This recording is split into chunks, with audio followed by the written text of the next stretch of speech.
when any game team starts building a big project like this, you want to have your own space. You know, you don't want to be, well, this is this version of something else, or well, this is like that other thing that came out a few years ago. You want to be, no, people are going to find this game hard to compare in a number of different ways, and we want that. I think the time and place and the character can't be understated. The fact that you're playing in our version of New Orleans in 1968, you're a mixed race protagonist who's just back from Vietnam, I feel provides an incredibly unique experience. Given that he's mixed race and it's the late 60s in the Deep South, obviously we're going to explore some of those issues in the game as well. So I think that that's really going to make us stand out. We're trying to capture that in everything that we do, whether that's your interactions with the police system or the experience you have walking down a street. Everything that you see and hear and experience should remind you that you are this character at this time in American history in this city.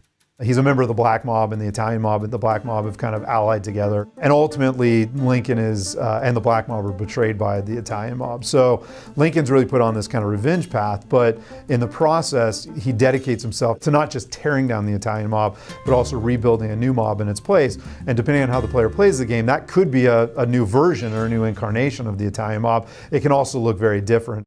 The way in which you can tackle the objectives in the game is incredibly open. It really is a feeling of kind of slowly chipping away at and taking over kind of one hideout, one district at a time. You're really going to be focused on taking over the city and taking down Sal Marcano, who's the big Italian mob boss.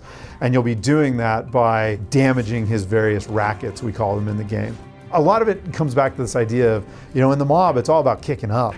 If you make it hard for the guy running the construction company to kick up to his boss, well, it's hard for him to kick up to his boss and then all the way up the chain, and then it all rolls downhill.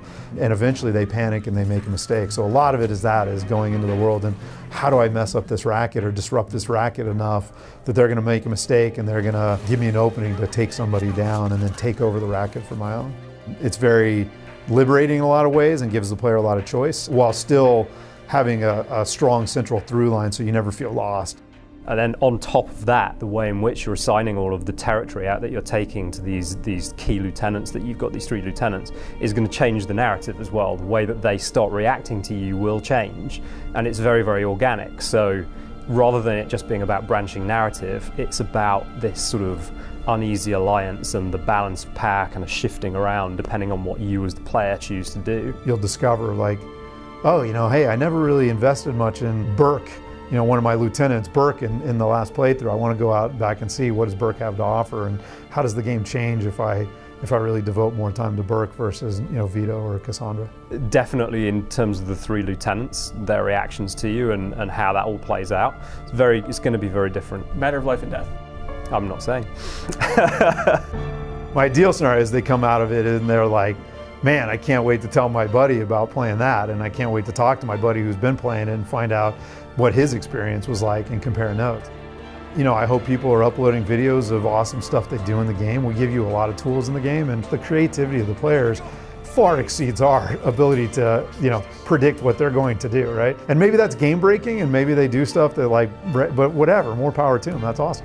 I think this is going to be a really unique game, and it's very easy for us to sit there and say that, and we've really just had our initial showing, but as we show more, I really think people are going to see like everything from the setting, the character, the quality of the narrative and the acting is phenomenal, and something that I'm also really excited about.